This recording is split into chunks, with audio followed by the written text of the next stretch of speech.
welcome to my channel and welcome to this week's WiPnChat. Now, I'm warning you now, this is my coffee. I haven't had it yet. God knows where this is going to go. We slept in this morning until 8.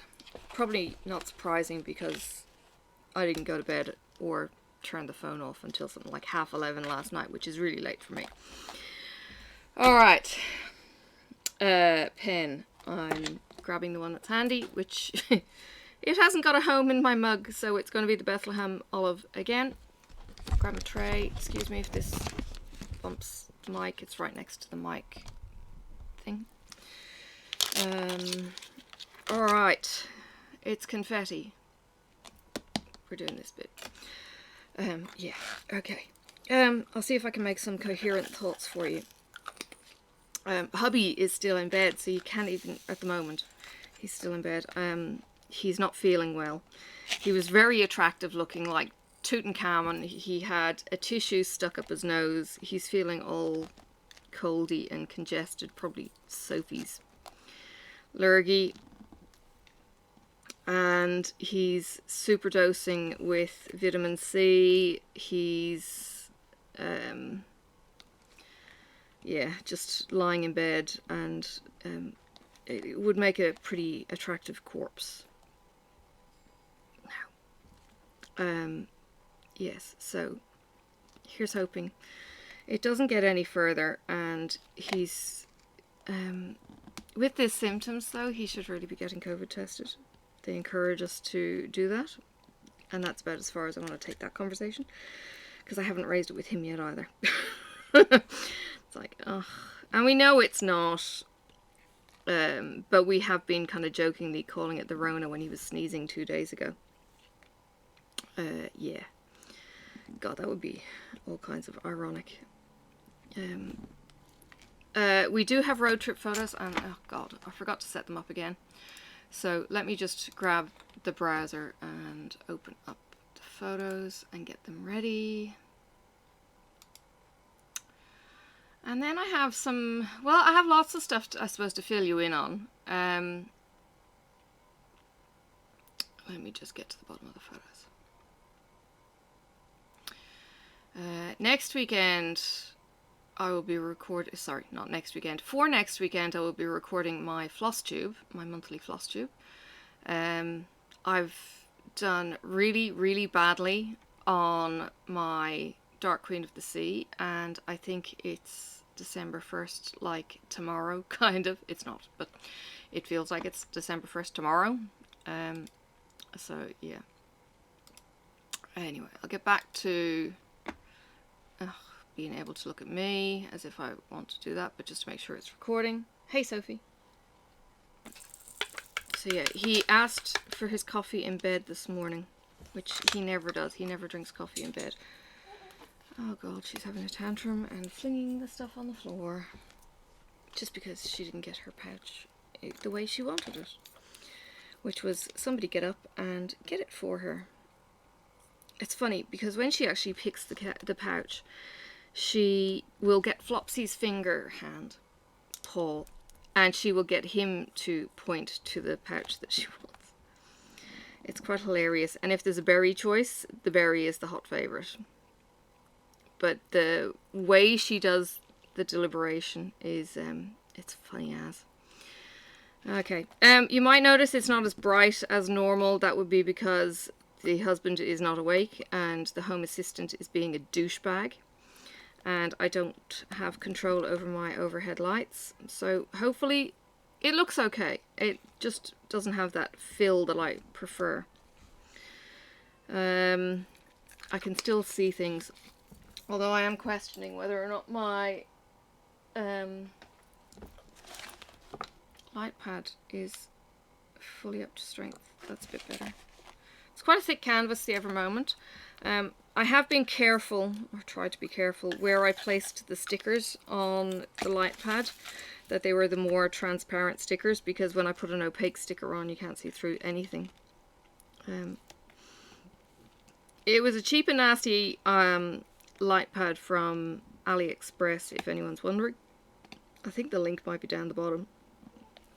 It was a couple of years ago now. Back to the beginning of the week, if I can even remember that. What do we do? Tuesday I had an appointment. I'm going to ignore it. My ruler has slipped. Oh no, I've relashed it a different way. Tuesday I had an appointment with the back surgeon. And during that appointment, I think I may have mentioned... sorry. Tuesday I had an appointment with the surgeon. He was looking at an old MRI and a CT scan that I had when I was getting the nerve block done. And he said, yeah, I think you need surgery. He puts me on the scale though, and he goes, just with the number, 34. And it was like, yeah, I'm supposed to understand BMIs. Now I do. But it was a little bit, I don't know, maybe he was treating me as if I was intelligent. I knew what I was looking at, I guess. But he goes, 34. You need to do something about that. You need to get the weight off your back, or your back is going to be blah, blah, blah. And I'm kind of going, yeah, I know. And I have tried with the losing the weight. Okay, maybe it was half-heartedly. I know the balance that I had gotten was probably a little bit too close to not losing weight. Well, obviously it was too close to not losing weight. What I wasn't taking into account was the calories in alcohol. I thought that was something.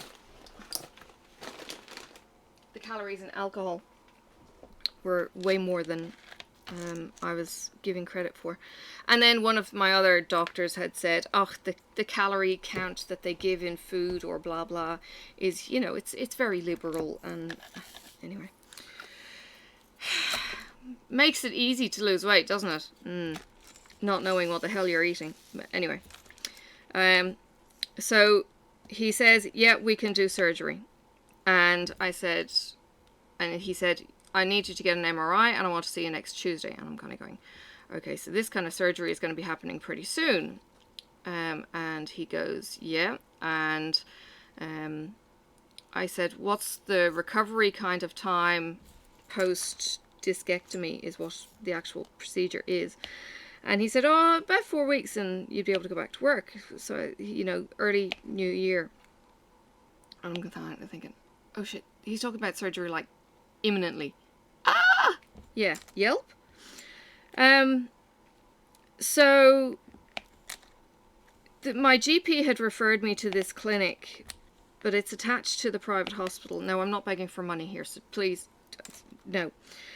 One of the things that I had done about health insurance was I never had health insurance when I had 4 children who needed health stuff and all that kind of thing. Bloody expensive having health insurance when you've got a big family. Anyway, or when you've got a family here. And they keep upping the prices every new year. It's, yeah, and not upping them by an inconsiderable amount. Now, I don't know what you face over in the States, so please just take it. This is just the Australian system. So never had health insurance for the kids and kind of thought, look, it's just a colossal waste of money. If you're not using it, it really is a waste of money. And they penalise you for every year you don't have full health cover over the age of, I don't know, 25 or something. They kind of give you extra loading, so it's even more expensive. But I do have... What is that? I think that's the number I need to take.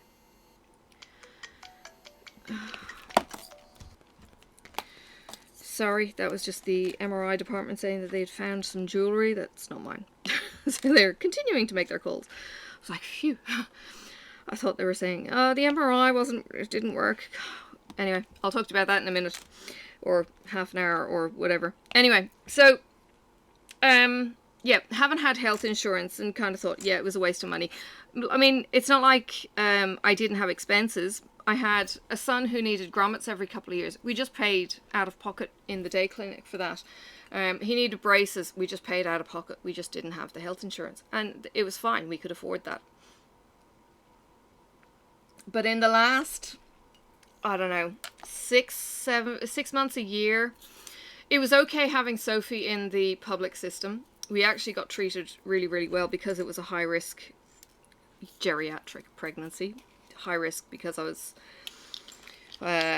gestational diabetes ancient and had a circumvallate placenta, which meant she wasn't getting the nutrients that she needed, potentially. So they were monitoring that like hawks. So we got, you know, the best of the best treatment there in the public system. But I was kind of thinking, you know, it really is getting to a point where I needed physio like most of this year. Actually all of this year I've needed physio.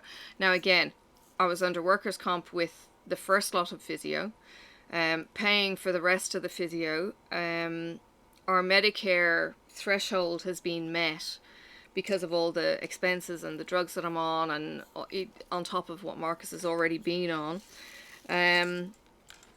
So it's just got to the point now where I'm kind of thinking, no, we really need to have full cover rather than just the extras cover, because Marcus is failing, I'm failing.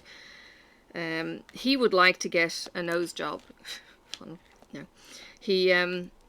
He broke his nose, and this should have been done years ago. He broke his nose playing water polo. He was a goalie and had the ball smashed into his face. He should have got it done on the sports insurance back then, but didn't, because I don't know. But it's a problem now with his breathing, especially when he has a cold. He can actually inhale and one side of his nostril collapses in, kind of thing. So we need to get it checked out. He's been on the waiting list since I've known him, so 5 years. Or 6 years even, geez.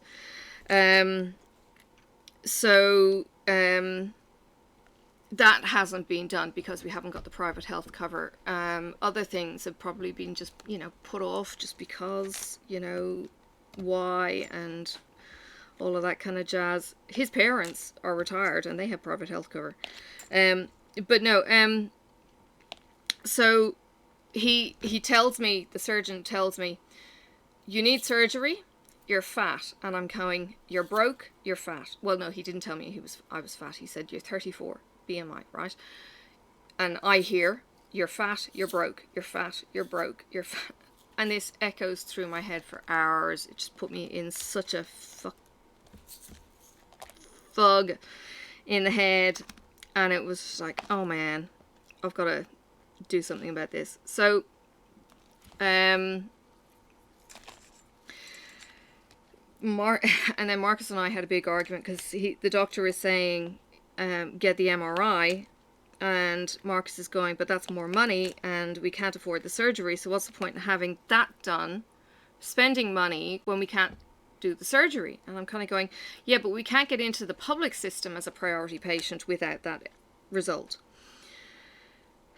So yeah, major blow. And I had been triggered, I guess, by stories that he had told me in the past, and it was triggering me, and I'm, you know, reacting rather than, I'm reacting rather than responding. Wasn't a good headspace. We left the argument anyway, and it hasn't really been discussed much as it went. But as it turned out, the MRI, you have to pay it first and then you get the rebates back. Well, it's eventually costing me, I think, $40 out of pocket. So I'll get that money back either today or tomorrow when that agency opens up. So that's fine. From that point of view, it's a tiny expense to get what I needed. And I knew if we had waited until next year when the Medicare thing rolls over, everything would cost us again and we would get minimum back, whereas now we're getting maximum rebates. It's just how the system works. They have a threshold, you meet the threshold, you start getting everything fully returned rather than partially returned. It's a weird kind of system, but that's how it is here. So the MRI is now done and I am seeing the doctor again on Tuesday with the expectation he's going to be saying, okay, we're going to be booking you in for surgery on blah blah, and we're going to be going, whoa, hold your horses, we don't have private health cover. And we don't have an estimate from the hospital yet as to what it's going to cost. So I don't know if it's going to be 5,000, I'm dreaming, because the Medicare rebate for the surgery procedure for the item number, from what I've Googled, is about 2,200 thereabouts, which means the procedure, that just means the doctor going in, shaving, blah, blah, walking away. That procedure, that little bit. That doesn't cover the hospital costs. It doesn't cover the anesthetic. It doesn't cover anything else that might occur from that surgery. So I know it's not going to be 2. I'm thinking it's going to be more like 10. If it's more than 10, yeah, that's completely out of the ballpark. So we've got to go to him and say, okay, yes, we want the surgery. Yes, we need the surgery. I'm not in work as a result. I'm not a productive member of society because of this nerve pain. If I leave the nerve continue to go, it's going to continue getting damaged potentially. And that's not good either, because in the end we might fix the disc, but I'm still going to have nerve damage. So none of that is wanted. So hopefully, and the staff are all kind of saying, look, he may be able to give you a discount. He may be able to move you to the public thing. You just have to talk it through with him. So that's where we're at with that one. And we'll see how we go. From a work point of view, yes, I could take a year off and sit on my ass for the next year, diamond painting, stitching, you know, going to waterfalls, and still get paid. But it's not going to be any good for my mental health. As much as I love doing this, going on a week-by-week basis on a sick certificate isn't good for my work, isn't good for me. It's not good for anyone, really. And I just get, you know, complacent and not want to go back to work at all. And that's, again, it's not a good place to be. So I don't want that. I would prefer to have the surgery done and not have the nerve pain, you know, to be able to get up and walk out to the cats without going, ah, crap, there it goes. You know, or go into the kitchen even and make a cup of tea and go, yeah, I need to sit down. You know? So, yeah, I'll keep you posted next week as to what the outcome of that one is. The MRI was done after hours because I saw him on a Tuesday and then he wanted to see me again the following Tuesday. The MRI people are going, yeah, I don't need all those drills. The MRI people are going, we're going to have to put you into the after hours one. You know, and they kind of slotted me in as a bit of a rush job. So, yeah, there's that. So, yeah, fitted in on a Saturday afternoon. So, the waterfall trip didn't happen. The trip, it instead was to the East Coast to walk the lookout, the Whalers Lookout up at Bicheno, and it was described somewhere that Marcus saw as a 3-minute walk. Yeah, right. It is really, it's a tiny walk. And there was the Whalers Lookout. The blowhole is right next to it. The kid wanted to see the blowhole and fish and chips. So Marcus timed it. He goes, it's 2 hours, 2.5 hours up, 2.5 hours back. That leaves us an hour to do the walking, to do the fish and chips, to do the blowhole. 1 hour. Yeah. So we peg it up there. And I'm knitting, so I'm sorry you don't get photos on the way up. And it goes from kind of blue skies down in Hobart to grey and rain up in Bicheno. But it didn't start raining until... No, it rained heavily when we were at the fish and chips, but it didn't rain when we were on the walk. So we parked for the walk. Okay? And I suppose this is where the photos come in. So I'll start talking through the photos. So, let me go there. Started with the walk. So you've got we stopped for toilet break. So this is overlooking the toilet break, and this is looking northeast. And the trawler. These are just next to where you can get the fish and chips. and then we drove around the top of the hill rock. It's just a giant lump of rocks, to the Whalers Lookout, where you are greeted with this sign and a gravel track. Now the gravel track was so pretty, it was really nice. This is, I think, she oak, the tree with the berries. I just thought it was really cute. And because this wasn't a waterfall walk, I went for photos of texture instead. So bear with my artistic bent. So there's a photo of the path here with the kids. It's kind of obvious which one is Sophie. Sorry, I'm looking for the snail. This is the rock, or many photos of the rock. And then this is a photo. I think this is a she oak bark. They don't all look like this. And this is, I think, what caught my eye. This is a really deep furrowed bark, and it was amazing seeing how these protrusions were only on one side of the tree. Now, do you remember last week I was talking to you about the bushfire trees and the bark that peels off? There's a few trees here on this walk that kind of capture that essence, I suppose, of what I was talking about. So the bottom of the tree here that you can see these ribbons that are peeling off, okay? That's the outer bark, okay? These strips fall off, and then you're left with this white skin, right? That is still bark, okay?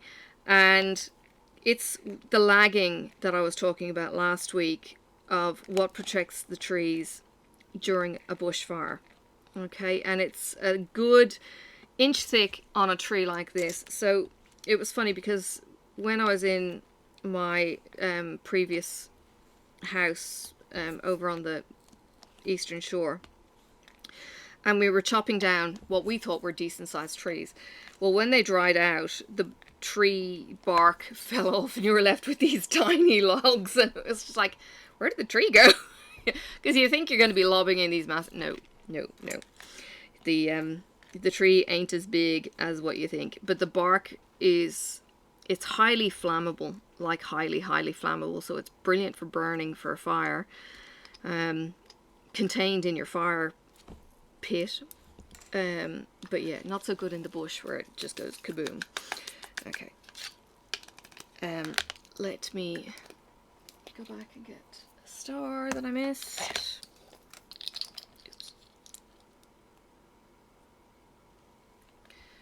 And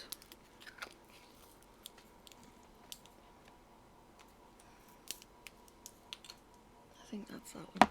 All right, so I'm walking up the path and this humongous rock comes out of the ground and is off to my side, and trying to capture this on camera was really difficult. So I'm doing my best, because it was huge and it was filling the frame. And then you've got the path, and look how pretty this path is. It was just delightful with the gravel. That's what I call gravel. And the rough hewn rock and everything else. I don't even know what the stone is. Marcus is kind of thinking it's granite. I don't, or it's very different from Irish granite. Irish granite has quartz and I had the name, quartz and the shiny mica in it, and I said to Marcus, I said, we're gonna have to get a map showing the rock types of Tasmania on it. There is one I've seen online when I've done my browsing or done some research, because I want to know these things. I hate looking at things and going, that's a rock, that's kind of pretty. I actually like knowing that's granite, that's bauxite, that's whatever it is, because then I kind of have, you know, a bit of know-how about what it is and where it's come from, and, you know, why it looks the way it looks and all of that kind of thing, and where it might be somewhere else in the world that I might be familiar with. Do you understand? Now, there are some photos with the kids. I don't know how many of those I might put in. I don't want to certainly put the kid, the step kid, in the photos because, you know, parents and that. But yeah. Anyway, more pictures of nice pretty paths. But because it was such a short walk, the kids were around, so I took pictures of them because I noticed that in the last few pictures I had been taking, I didn't actually take any pictures of kids. And while I like taking photos of Sophie and take them all the time, and I'll keep them private, you know, on social media to a point, or just show snippets for privacy's sake. But where was I going with this thought? I'm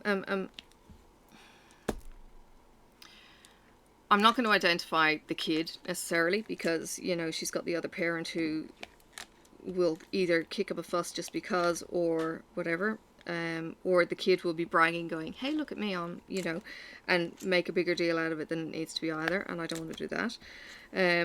But yeah, it's more down to just identifying, but more so that, you know, Marcus has photos of the kids and it's not kind of place.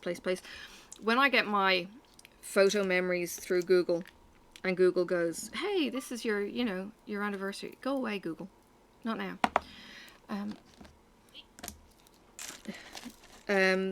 You know, it gives you memories from, like it popped up with a memory of 2014 there, putting the Christmas tree up with my kids. I have an awful lot of scenic shots and not so much of my kid shots.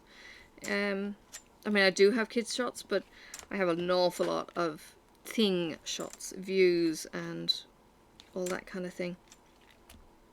So yes, people are not necessarily the thing that I take the pictures of. I like the not expecting this photo shot in the natural kind of shot. My ex never really understood the candid photos, whereas I would rather sit in a room of people with a camera, proper camera, on a long lens and zoom in on people from a distance, so you get the smile, you get the genuineness rather than the posed, you know, which he was always after. It drove me nuts. It's kind of like, smile for the camera, fuck off, I don't feel like smiling.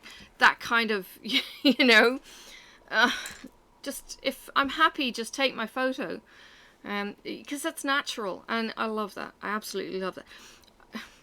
I'm sitting on the couch often with Sophie and I'm telling her to eat, and she starts giving me this side eye, and she's like, I don't know how much you can see on the camera, but she's like this, and she knows it's fucking awesome. Sorry, swearing. She knows it's awesome.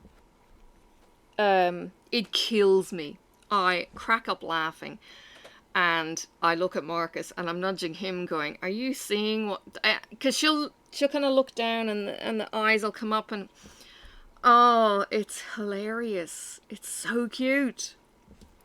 But I can't get it on camera because you whip the camera out, just kind of going, photo, you know, and you lose that candid look. But I just want to capture it someday. It's so cool. She's such a clever kid. Anyway, back to the tree. Dear. Right, there's a tree shot here. Do you see the tree? Okay, now, how am I going to describe this?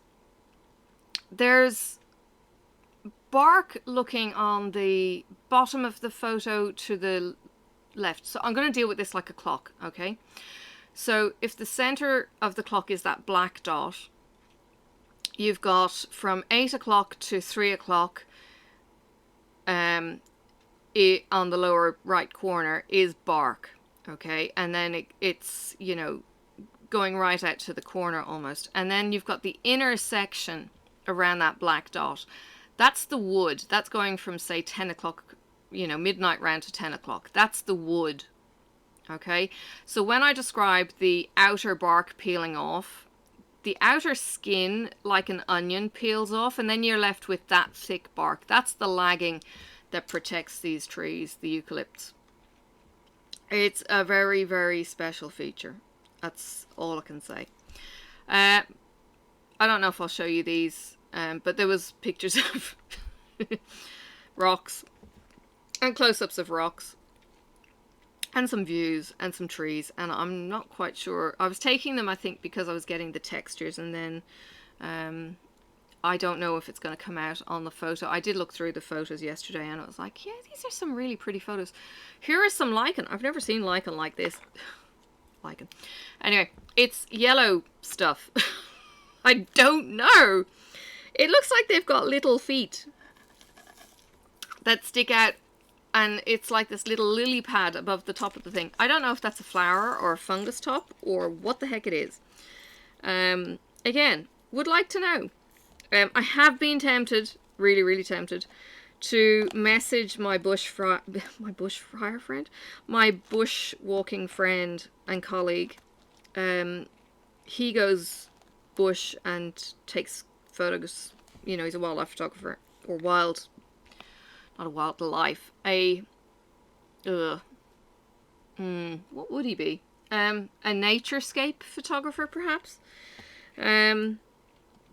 He's a photographer in his job, and he's a photographer for playtime too. He's really, really good. Has been doing it for many, many years now. Has many, many colleagues that look up to him in the photo world, and he admires too, and it's all kinds of cool seeing some of the photos. Okay, he does the photos that I don't necessarily like, where it's kind of like long exposure over the river, and it just ends up looking like cotton wool coming down the river, kind of waterfall kind of thing. And it's like, oh fuck, you all do this. Why do you all do this? I hate this. I think it's trying to capture movement or something, but it's like, oh, I'm just so over, you know, the fluffy water photographs sometimes. But yeah, Peter Dombrowski is a big one that they idolize over down here. But there are a few modern photographers. He was raving about a book that a friend came out with recently. He bought 2 copies of this thing that he had done over winters and photographing winterscapes. So it's snow and it's cold, and the photographer is going up to get these winter photographs. Oh, speaking of books and photos, Peter McKinnon, if you ever watch him, if you're into photography. He's Canadian, he's a YouTuber, he's got millions of people. He got a book recently from a photographer that he admired, Peter Lick. And he was telling the story about this. He got a book from Peter Lick. And the thing is, I swear, 1 meter by half a meter and probably about 30 centimeters deep.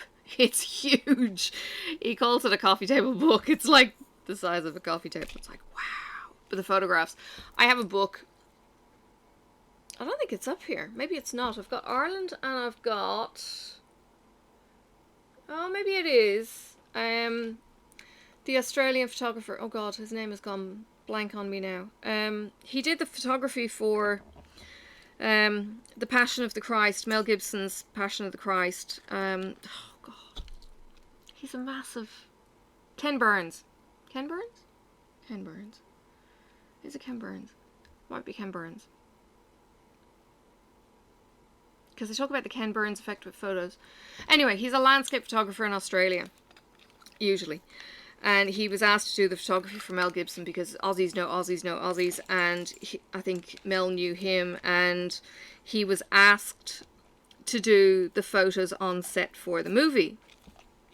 So he came then afterwards and did a talk in church. And Ken Duncan, Ken Burns effect, oh my God. Ken Duncan, oh my God. Anyway, he does what looks like letterbox panoramic. Actually, it is panoramic because he's got a panoramic camera. He says it's a big beastie of a thing. But he's got a panoramic lens or panoramic camera for his landscape shots. And they're gorgeous, of Australia and all the rest. But he did the photos for the Passion of the Christ. He did a brilliant job. So there's like the photo of the hand in the Roman guard kind of leather kind of glove kind of thing. That's Mel Gibson's hand with the nail into supposedly Jesus' hand, palm. the flogging, he said, all these photos. Anyway, he was telling all the story in church. It was amazing. Anyway, of course I had to buy the book. You have to buy the book. But it was The Passion of the Christ, and there was an Australian book I think I got as well. I think I got 2 books. But he signed one for me. I was like, oh, such a thrill when you have a book that's signed. Peter McKinnon's book got signed by Peter Lick too, and he's kind of going, oh my god, Peter Lick loves Peter McKinnon's work, and now, yeah, it's kind of like full circle. It's really, really cool. It doesn't really matter what age you are in photography. You know, you can admire someone who admires you or grows to admire you, you know, because, I don't know, your work might look like them. Apparently, Pete McKinnon used to do his photos just like Peter Lick's. Which I guess you do, because if you know that you know, you can sell a picture for 6.5 million, I think they were talking about on one video. Why wouldn't you copy that kind of thing? That if it's successful, then yeah. But yeah, I prefer doing my own thing. So I've got really weird photos of lichen with, you know, funny lily pads. It was such a cloudy day. Here is Bishano. Well, no, this is not Bishano. I'm not sure what this building is. Disregard what the building is anyway, because I think I have a town picture as well. But this is the view looking north. Couldn't see any whales at the Whalers Lookout. Got the stupid question from a certain person saying, when I said, oh, can't see whales from here today because it's too cloudy. And they asked me, oh, can you see whales from here? The place is called the Whalers Lookout. And I said, what is the place called? We're standing right next to the sign after having said we're going up to this. And she kind of goes, oh, okay, right. I was like, oh, sorry. Yeah. It's kind of like, this is how they used to do it in the old days. She said, do whales come down here? I said, you know how we were going to do the big trip, which was, you know, to my son's wedding? All down the east coast we were looking for whales. I said, yeah.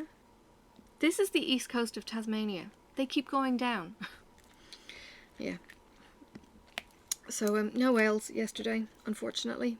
That would have been all kinds of cool, because they're seeing a lot. They're coming in so close at the moment. Anyway, this is a photo that includes the beach, I think. It was a bit more of a panoramic. Shows more of the beach and some of the town area. And then it's back to the rocks and the trees, and then there was another photo looking... that was looking south, that's right. That's looking south from the Whalers Lookout, so kind of over the rock. There's the town. There is Bishano. So this rock is in the middle of town. Now, if you've ever gone to New Zealand, my Kiwi people, gone to New Zealand, in Auckland, there is a volcano, like, well, there's lots of volcanoes. I think it's 11 volcanoes in Auckland or something crazy. Most of them dormant, but occasionally I think they fart, they stink like bejesus, of the whole sulfur thing. But anyway, you have these rocks in the middle of town, and the town is just kind of built around them. It's all kinds of cool. But there's a gorgeous beach that we will get to on a sunny day, and apparently on a very, very low tide. We were trying to find out the name of a very, very low tide, because again, husband likes knowing the name of things, which is really good because, you know, intelligence and wanting to learn, and he's kind of going, yeah, but I can't remember these things, and he's kind of going, neap tide comes to mind, and we googled it, and she said, no, a neap tide is not a very low tide, it's actually a high low tide. And it's like, ugh. Yeah. Anyway, more moss and lichen. I do not know what the hell these things are. They are incredible. It looks like there's actually two different things here. You've got the white one and you've got the light green one, and it's a bit like one of the photos that I took last week of the lichen that was literally like on the tree, and it would just went shloop around the sides, like an animal, you know, face hugging the thing. Really, really strange behavior from these things. And as I said, I don't know if lichen is an animal or vegetable. for instance. Here's the panorama of the whole town. So this is as far as the eye could see off the lookout over the town of Bishno. As I said, it's a beach town. There are permanent residents here. You could not commute on a daily basis. It would be a long commute, 2 hours plus commuting to Hobart. But I guess you could if you needed to. But it's a 2.5 hour trip to Hobart from this little beach town. So it's a lot of shack community people, and really some really shitty shacks, like smaller than caravan shacks, I noticed. And you go and you have an outdoor lifestyle. You have all the family pitched into one room and bunk beds, and you know, it's everyone jam-packed in the house, cabin, overnight, that kind of thing. But in the summer you can do that. Australia has that outdoorsy lifestyle. What else am I looking at? There was just some pretty tree kind of things, some more lichen things. I was trying to get them in focus, trying not to get into Marcus's photo. He was trying to do a 360, I think, big sweeping view. And then there was another tree that, again, this was out in the open, just kind of behind this lookout. As you walk into the lookout, there was this tree on the left. So as you know, it was set back a bit, but it would catch the sea breeze or whatever, I guess. Well, of course it would. It would catch the sea breezes. There's nowhere up here that wouldn't catch the sea breezes, to be honest. Get in place. And there was all this lichen attached to it. Oh, then I took a picture of this tree. I hope it comes out on the bigger shot for you. It basically is a small eucalypt. So you've got this gorgeous twist in it, and then you've got this beautiful shaggy top on the top of it, and it was just really pretty. You can't pull these out of their native surroundings, so you kind of get the clutter of the background in the photograph. You know, but I just thought it was really pretty, and the trunk and all that kind of thing. Here are she oak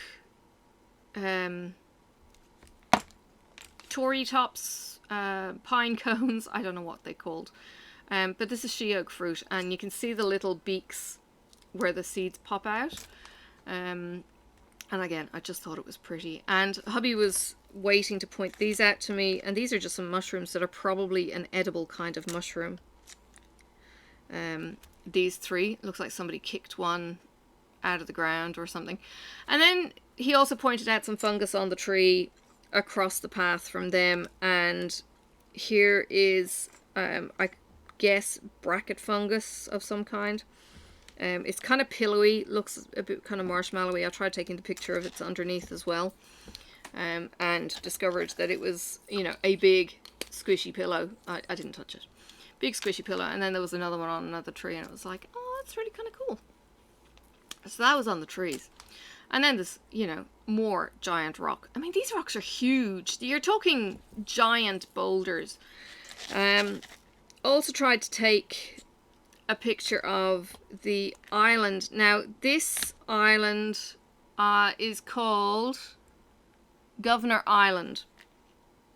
I don't know if I'll put up the information picture, depending on how it shows. But it's called Governor Island, and it's basically just a great big rock. I don't know why it's called Governor Island.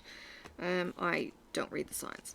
So, this is the rock that we were saying last time we were up here. You know, it'd be nice to be able to get across, but that gulch that's in between it is probably quite fast moving. And you couldn't. You could do it with a boat, I guess. You could, you know, go against the current, whatever. But you can see there's nothing on this island. I think there's a little bit of scrub, and the rest is just rock.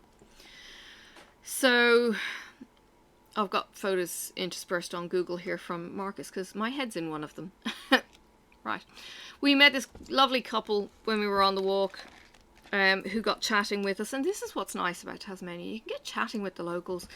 And we got chatting with this couple and they said, oh yeah, we're from Hobart, and they asked us were we locals, and we went, no, we're from Hobart too, and we've literally just come up for the day before we have to get back for an appointment, which was my MRI, which is why we had a short trip that hubby organised with precision timing. So chatting with them, they had their border collie up with them, and they were having a 3-day stay in the town. You know, all kinds of cool. A few more photos, I think, of the island. And then there's some more she oaks. Again, with the berries. Trying to get it to focus on the berries. Just to get the... you can see the kind of pre-fruit. And then you can see the fruit. And then they turn into those nutty things. Now, these nuts... Speaking of nuts... I think these are like galls that you might get on apple trees if you're into your wildlife, plant life at all, or your orchardry or anything. You used to get galls on, I think, fruit trees is what Dad used to deal with. And it's from a wasp or something that they'd plant an egg in the tree, and the tree would form these galls around the insect. The insect would grow in this protective cocoon, and then they come out of it somehow. I think that's what these might be, because they're in such a peculiar place. They're on the she oak, so it's not she oak fruit. But again, might have to do some questioning on that. Interspersed, I think, with... Yeah, these are Marcus' photos and my photos. I tried to get a photo of the rock at one point. Tried to get it kind of like a panorama. I don't know that it worked. But we're standing on this big rock. I'm kind of saying like it's like Ayers Rock. Like you'd know what Ayers Rock is if you're American. But it's one great boulder, okay? And on the side of the boulder is a massive crack where it's just gone chunk and slipped down and fallen and cracked again. So I was trying to get this photo, and it's just, again, just, you know, this stuff is huge. This stuff is heavy, and this stuff is cracked and broken, and, you know, I don't know, it just kind of goes, I suppose, to the majesty and might of the forces of water and earth movement and wind, I suppose, but most of it is going to be down to water. Water gets into a crack, the crack eventually gets frozen, the ice expands, and it just goes chunk and it falls off. That's how I think it happens. That's how I was told it happened. This picture here is just of some moss. There was a hill that we were walking down, and there was just this mossy carpet. It was just beautiful. More views of the town. I think that might be Marcus's panorama. Sophie pointing at something. I may not have that photo in because it's probably giving the kid in a bit too much detail. But again, some sphagnum moss, I think it's just sphagnum moss. Gorgeous bush. The green on this was just beautiful. And again, this is Australia. I don't see green very often. So this green was just lush. It was like Ireland. And then you've got the cracked rock. And here is a picture of like much, much better of the cracked rock. Another just round boulder. And then a monstrous boulder that we walk under almost. And, oh, there was another one. Way back. I might have to re-show it or find out where it went. I took a picture of the plant growing out of the boulder, and maybe I have looked at the rocks and kind of thought, no, so I'm looking back trying to find this. No, it's up. Okay, so we haven't got to it yet. It's good. There was a rock, and this plant decided to plant itself in the rock. And this is another thing. The plants could also, the roots could have caused the thing to break. Roots are pretty powerful too. But yeah, there's a plant in the middle of the rock. It's just in a crevice. And it's not an inconsiderable little plant. But then there's a photo that I've got of this rock on the side, and you can see this vertical crack, and you can see where it's starting to get horizontal crack. And I know rocks fall all the time. We've got warnings on this road that is through a place called Orford. It's literally built into the cliff along a riverbank. Like, to widen this road is going to be a huge, huge undertaking, and they would lose a lot of the natural rock face and stuff. So they haven't done it. So it's a tiny little road, single lane both directions. The kid at one point perched herself up on a rock and says, "I'm going to stay here," and Mark is kind of going, "Yeah, okay, we'll leave you here." Yeah, again, there's a photo of me and it's like, oh god, I look so large. Anyway, there was this awesome tree, reminded me of a trident. It was so cool. There was an eucalyptus. It's got a hole down the bottom. It's got a tree branch that's been chopped off, and then the rest looks like a trident. It's so cool. And then this is she oak. Okay, there's she oak pine needles, I suppose. Carmen actually wove a ring from the she oak needles, the dried needles. Actually, there it is there. She wove this. I think it was something that she'd learned at the Aboriginal thing or something, but yeah, herself and her sister would weave. But yeah, it looks kind of pretty, this miniature wreath. Now, I know this is fuzzy, but I'm putting it in for the colour. I'm raging it's fuzzy, to be honest, because I thought I had done the focus and everything else and zoomed in, and yeah, anyway.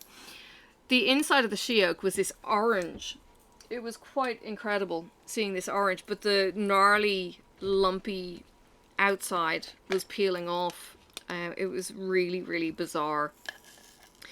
So then we left and we went to the gulch. So that was the end of the lookout photos. So these are on the way down again, you know, because you get a different vista when you're going back out the path. So again, more photos. So we went back to the gulch for the fish and chips, and it starts to rain here. So I'm sitting in the back cafe area, I suppose. Take a couple of pictures. There's a boat outside that's just up on wood, but you know, it's pretty, and the view is just gorgeous from this cafe across the gulch where we had the fish and chips from the last time. And you know, there's the boys on the wall and the jetty, and this, I don't know if this is a weight or a cage, like a trap. Things go in and can't get out or something. I'm not quite sure what these are, but there was a couple of these hanging in the windows. The fish and chips were amazing. Here are the fish and chips. This is, okay, so in the center, that little white kind of cap, that's a piece of calamari head. The prawn was gorgeous. And the scallop is just above the cap. That's the nugget of scallop and the orange roe. And then 3 pieces of fish and my portion of chips as I'm trying to portion myself. I probably ate too much as it was, but it was delicious. Really, really nice. It was piping hot. Got some garlic aioli and some tartar sauce, and it was real tartar sauce, not like the cheapy shit that we've had when we go to the other fish and chip shop, and it's like, ugh, you know. Yeah, quality. So it buckets down rain while we're waiting for the fish and chips. So I'm sitting in the cafe indoors, and just as I get the food, it pours again, and I portion everything out and then sit down just to try and wait for the downpour to ease off a bit so I can walk back to the car. Well, the kid appears with an umbrella, and it's like, no, we're right. I'm just riding out the heaviest of the rain. We'll get back to the car now. And yeah, so that's why I took those photos. So we sit in the car to eat, and the kid is going, "Can I go down to the blowhole?" So we're overlooking the blowhole. So we kind of say, yeah, we're kind of up against the clock. You don't have long. Go down to the blowhole. Now, I'll see if I can screen record this. If it will let me. This is all kinds of cross technology here. So I took an animated shot of a wave. Now this is very much a case of the 7th wave. Are you familiar with the 7th wave? The 7th wave is the biggest wave of a set of waves. I've always been taught it's the 7th wave. I've counted here and it pretty much is the 7th wave. The 7th wave is the biggest. There's all kinds of talk about the 7th wave being the biggest. Anyway, this is something that my dad taught me. So the kid is down there and you can see her in some of the photos, you know, in the pale top. And she's watching the blowhole and we're kind of going, Marcus is kind of going, don't do it, don't do it. Nervous dad, and I'm kind of going, blah, blah. I'll tell you about that in a minute. Anyway, I get out of the car to take a photo of the view, and I watch and I see, oh, there's going to be a big one coming in. So I click for an animation and I catch it and it's just like, oh my God. So what Google does, when you take a burst of photos and you upload it, you can create an animation. I think the iPhone used to do this as well. Cannot recall. Haven't worked out my iPhone password and it's going to just die a sad death instead because I don't have Apple, so I don't know how I can get it back again. Anyway, so I've so forgotten my Apple tech. So I take this burst of 20 shots and it gets the wave just as it caps the rock and bursts up, so you can actually see this.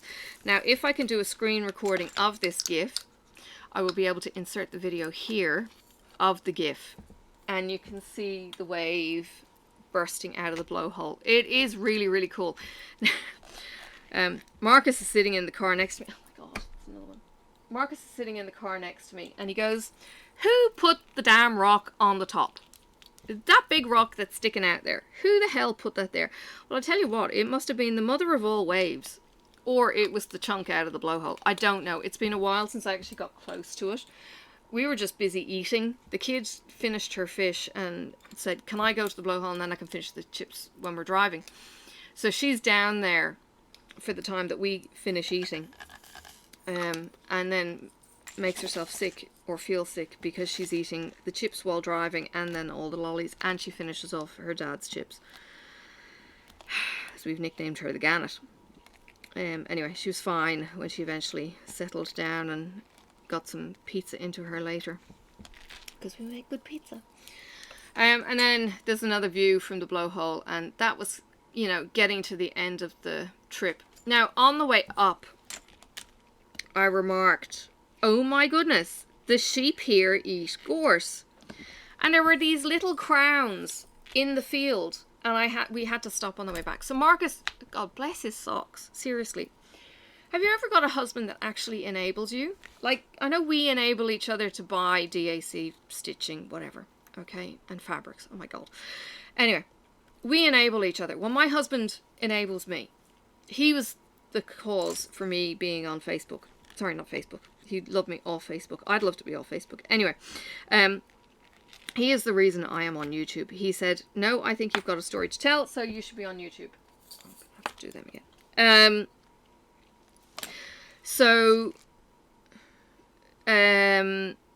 He had measured when I said, oh my God, I want to get a picture of that. We get it on the way back. And he's kind of going, well, mark it on Google Maps. And I was kind of like, yeah, it's not, I don't have the speed or anything else. Because again, I'm knitting on the way back and forth. So I'm not taking pictures. Sorry. But I may put in a picture of my knitting because I'm, you know, blasting along and my lace looks like lace because I had to, I'll tell you the story about that in a minute.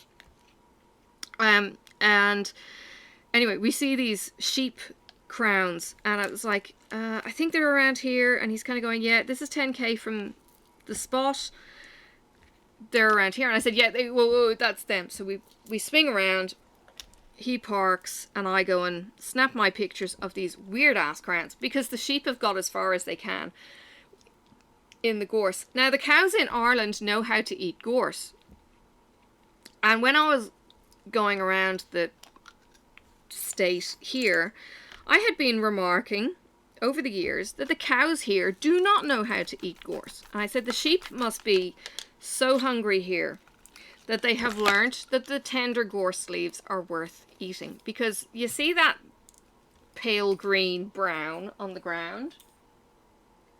Yeah, there's nothing there for them to eat. And what is there is this horrible nothing grass. Like, it's nothing.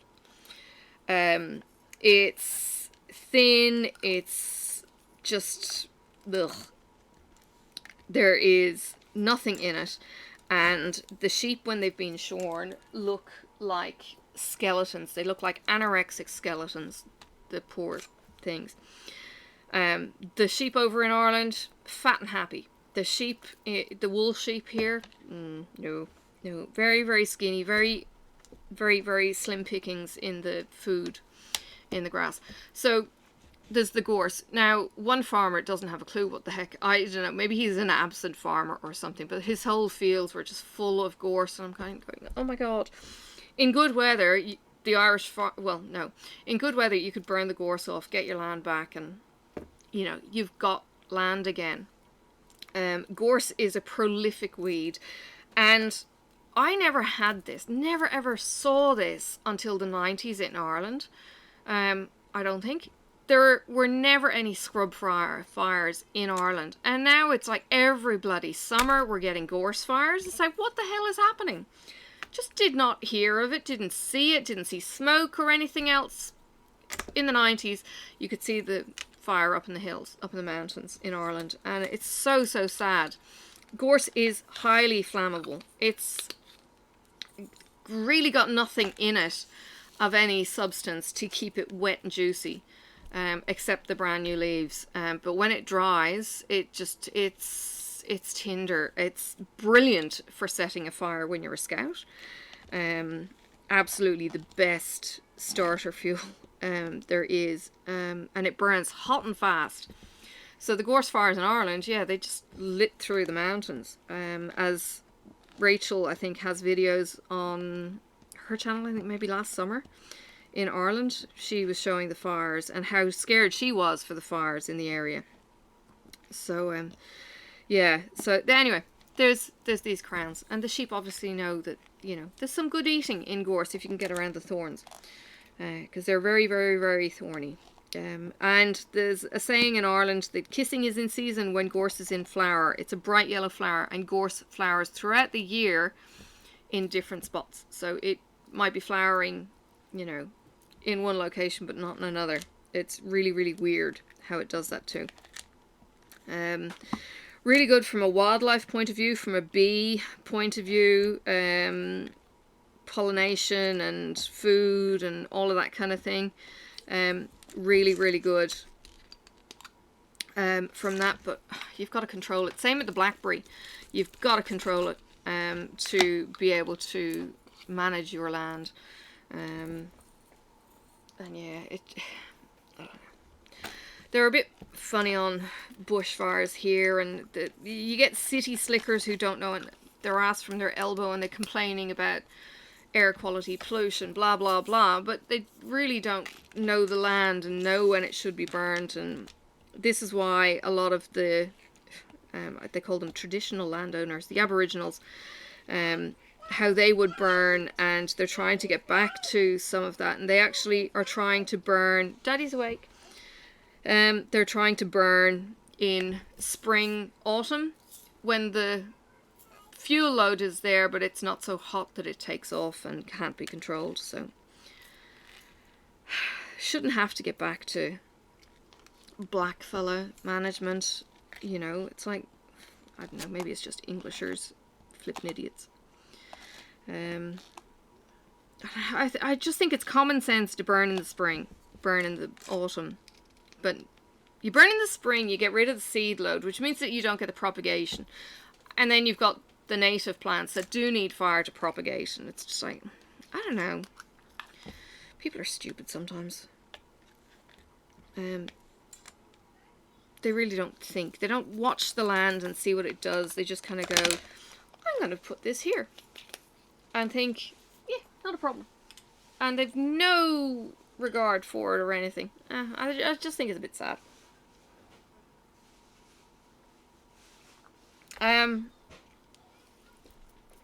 one more photo because I think that's the last of the photos. I have been knitting, so I knit in the car, and yesterday, because it was such a short walk, I was actually able to knit going up and down. So for the last, I think, 2 or 3 walks, I was actually so sore from the walk that I wasn't able to knit on the way down, even though it's a bit of a distraction. So, arrow. I was able to knit on the way up and the way down, and I have now finished battling the texture. Now the reason why the texture of this brown color is an issue, is because you have to yarn over. No, I'm sorry if you're not a knitter. You have to yarn over, knit 2. Then you have to catch the yarn over and pull it over the knit 2. Well, trying to get my needle into that yarn over was just like, and driving, and you're bumping around, and it was just like, oh my god. So I felt like I was going much slower than I, potentially could. Anyway, I finished that section yesterday, and now it's back on to knitting stripes, and I fly with my knitting. So that's fine. So I was doing that last night, and then I went, oh, I've got the guilt. It's Saturday. I still haven't done my peppermint purple, which releases on a Wednesday. I'm going to do my peppermint purple. So yesterday, before pizza went on, I took out my peppermint purple, and I knew it was going to be super, super fast. I think this square got cracked out in about half an hour, to be honest. This is what I call the Transformer one. It could also be a fly, but this is what I call the Transformers week. And flew through this. It was a gorgeous, gorgeous block. Absolutely love this block. We're on the last line. It's so sad that we're on the last line. So you get, well, I was going to say you get a sneak peek. Actually, you don't, because it's been all over Instagram, Facebook, and it just hasn't been shown as an update on FlossTube. Sorry. So you may have already seen this before, but now you get to see it with my video as well. So it was kind of like, yay, I've done it. Now I still have to finish my Dark Queen at the Seas because, as I said, it's December 1, like in a day or two. Far out. And I've got the bodice done of my hag or harlot, not a mermaid, squid queen. Whatever the hell we're calling her. Oh, God. I don't even know if we're going up to the face next week. Aaron is such a bastard. He doesn't give us any clues. I love you, Aaron, if you're ever watching. Ah. He keeps his cards close to his chest. He's so funny. Himself and Cassie are just awesome. So we don't know where we're going. We don't know if we're going up or down. But literally, like, all we've got at the moment is the 3 fish. My 3 fish, Tom, Dick, and Harry. We've got the hips, we've got the boobs, we've got the arms. So the connectivity could be Rachel's cape. Don't know what the hell she's going off about. So we've got the potential of Rachel's cape. Capes are not good. We've got the Medusa. We've got the face and the hair. I think that should be kind of left longer. I don't think we should get a sneak peek on the face just yet. That's just my feeling. It's just me. Ugh,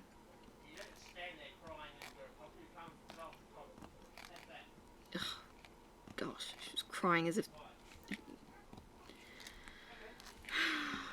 crying like she had been told she couldn't have something when she hadn't even asked. Ah!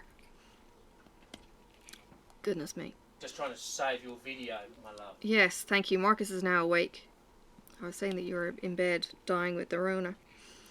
And how you should probably get... I've medically recovered. Yeah, I was just going to say, you should probably get tested if you're symptomatic. Tongue in cheek and everything. Yeah. No, he's sounding fine. He just... Yeah. I should have taken a picture to show him. I'm not showing him in a photo with the tissue up the nose looking like a corpse. That's definitely not for public consumption. Unless he authorises that one. No, and he probably wouldn't. The ex, on the other hand, I think I put a photo of him passed out on the floor after drinking too much, after calling the kids down, and I think I posted that on social media because it was just like, fuck you. Yeah, no, I'm sure it did. Yeah. Anyway, I showed the kids. Called the kids down and said, this is why you don't drink. And, yes. I still have that photo. I made sure I saved. Yeah. Wow. I know. Rare. I think there's one of the pictures has him with the finger up as he's, you know, throwing up in the kitchen. The problem was he tried drinking with people that I work with. And people that I work with, they drink and they know how to drink. They party hard. And yeah, he was a lightweight. Anyway. He's also not Australian. Yeah, he's also not Australian. Yeah, yeah, they drink cartons at a time. Oh, this sticky. Maybe it's just disappearing up the back. Australians know how to drink. Yeah, Australians know how to drink. Mind you, the Irish would kind of tell them that they drink piss water, but no, the local stuff is pretty high. It's definitely not something to be shirked up, and it's definitely not Foster's. No, we have some gorgeous beers here. I'm not a beer drinker anymore. Foster's is an export beer that's not actually made in Australia. Send it away because we don't like it. It's actually made by the Guinness Brewery in Ireland. And yeah, it's piss weak. It's a bit like Budweiser. No offence. It's made on a license, so it ran everywhere. Well, okay, but the Irish one was made by Guinness. Yeah. Yes. And the Aussies only drink it because there's nothing else that they can get over in Ireland that's anyway similar. But the craft beers here, the craft beer industry here is insane. It's like there must be about 40, 50 craft beers just in Tassie. If even that, there might be even more. I'd have to talk to my son about how many there might be. He's all into his craft beers.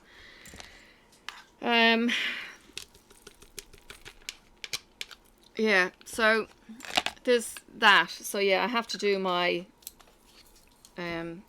cross stitch and get up to speed with it.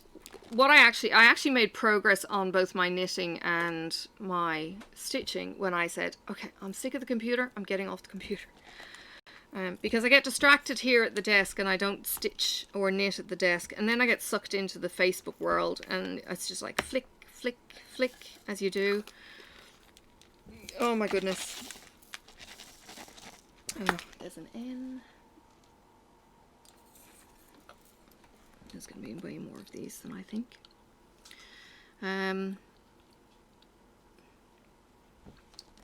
Yeah. I'm not going to ask about Black Friday. I did go and take a peek. It was an awesome release time for me. That was 7 p.m. for me, that release time. And I know you guys in the States had to stay up, and I know there was parties and all that kind of thing.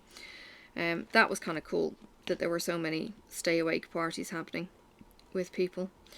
I went in, I got the email and saw the discount and almost cried because I knew I wasn't going to be buying, and it was like, oh no. That's alright.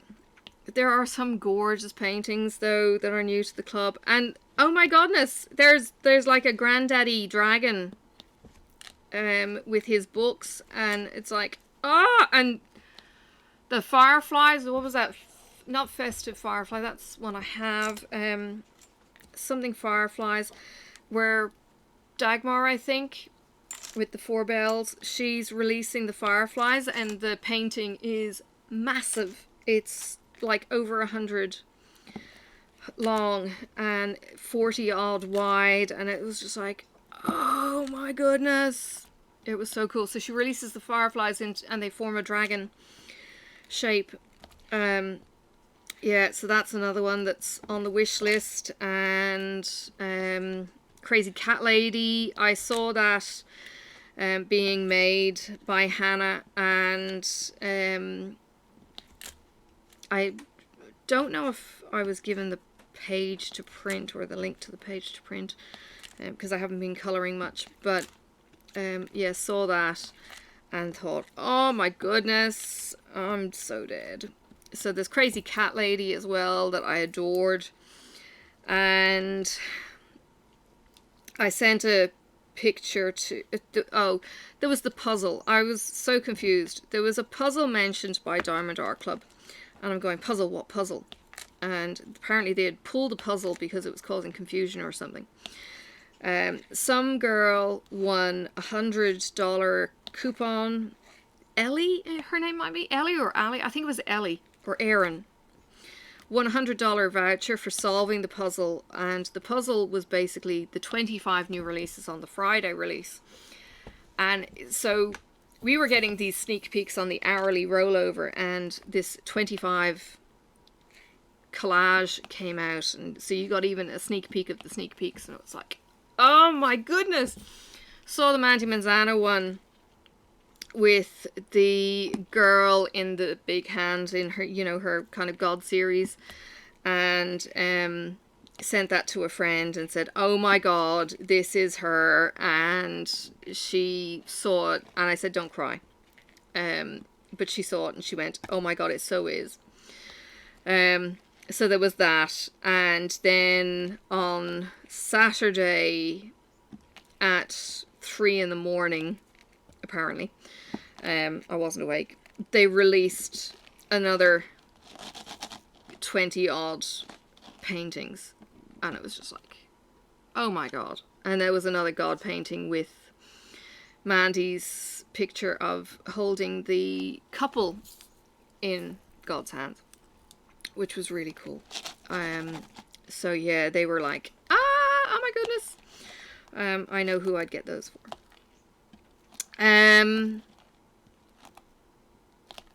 I think there was one other that I liked. Oh, I loved the German castle. You know that, oh, I can't think of the name. It's Neusch something something. Anyway, it's kind of like the Disney castle, but it's not. There was the gorgeous castle. I think they had it in, oh, one of the iconic 50s, 60s. I don't think it was Chitty Chitty Bang Bang or something. They fly over this castle, and then there's a couple of movies, I think, at the castle. Like a prisoner movie. Somebody's captured and they're in the castle, and it features the castle in it as well. It's stunning. It's like iconic landmark. So yeah, it was like, oh, do I want that? I don't know if I want that. Maybe I want that. Maybe I'll put it in the wish list and I can hum and ha over that one too. So there was that. But yeah, the dragons and the crazy cat lady, they were like pretty much on my list. But I put them into the cart just to see how much the savings were, and was like, oh my god, that is such a good discount. And then I chatted with my friend, and I think went in maybe half hour to an hour later, and they were all sold out. And it was like, oh my goodness. Yeah. It was a bit of a frenzy. Oh, there is an @ symbol.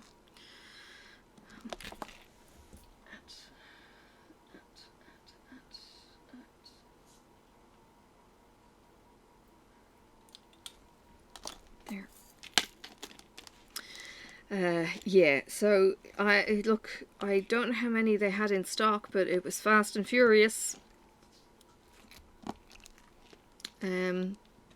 But as I said, that was okay, because I wasn't spending. I had the MRI that I needed to pay for, and I've got the doctor's visit again on Tuesday that I need to pay for, and I've also got a mystery pack that I've just been invoiced for, so it's like, yay, more fabric. But this one's like a Christmas present, so she's gift wrapped all of this, and it's all pretty, and there's apparently a funny bow and all of that kind of thing, so I can't wait to get that. That's going to be so cool.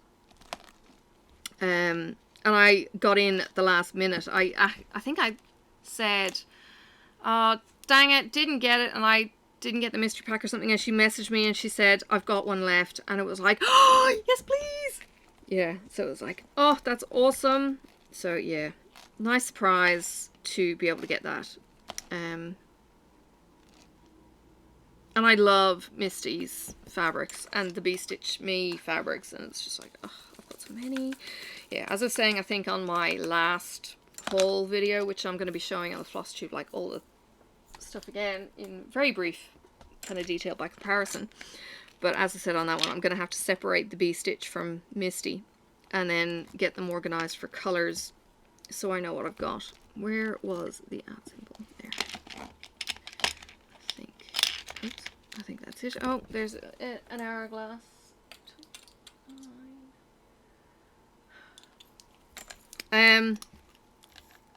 So yeah, came back from the MRI, came back from the trip and went straight to the MRI place where they were doing it. It's after hours, nothing is open. And I'm kind of going, oh my god, is there somebody here to check me in and all of that kind of thing? Well, there was. They've got staff in there for, I don't know, after hours MRIs. And they don't charge any extra from what I could tell. It's just a set fee, so it was like, this is really cool. You know, you've got no people around, and it's just straight in, straight on the bed, and it was really, really quick. It was brilliant. Yeah, they lay me down. Didn't have to strip off or anything because I didn't have anything metal on me, except my jewelry. So I'd taken that off already, and I lay down. I've got a wedge under my knees, and the headphones on, playing a radio station that I chose, which you can barely hear. And I don't know if any of you have had an MRI before. I don't know if it's the same treatment in an MRI worldwide. I know I was talking with a friend and she was saying she hates them. And yeah, as I said, I don't know if it's the same all over. So you get earplugs and then you get the headphones and then you get wedged into the headpiece and slid into the tube. Well, she kind of says, are you claustrophobic? And I go, no. I probably would be if I was to open my eyes, because I have opened my eyes the previous MRI just to kind of see what am I in, and you are literally looking at the roof, like right on your top of your head, it feels like. And then you've got the noise and everything else, and it's kind of like, oh shit, close your eyes, relax. So this time around I kind of tried not to, but you're kind of scooting in and out, and it's kind of like, I don't know if I'm in or I'm out. And anyway, I think I cracked open one eye at one point, but I'm lying on the bed and I'm trying just to stay still. Hands on the buzzer button kind of bulb that you squeeze if it's like panic stations, because apparently silver in your leggings, if it's a wicking thing, will, you know, get a little bit toasty in the magnets. So yeah, you might kind of start burning with that. So yeah, be careful what clothes you might wear to an MRI. So you've got the bulb. So I was lying there, you know, still and trying to relax, the knees over the wedge, and I'm kind of going, oh shit, my leg is really starting to hurt, and I'm fidgeting, and I don't know, you know, I'm trying to relax, trying to keep my back still so that the MRI goes through quicker, and they kind of go, you know, it's going to be 15 minutes, and I'm lying there, and the pain is getting worse. I'm moving my foot or my ankle, and it's just like, oh my god, just get me out of here. And I told Marcus afterwards, I said the only thing that ended up getting me through was almost hearing his voice going, you've got this, just breathe, relax, it's not going to be long. And I wish to God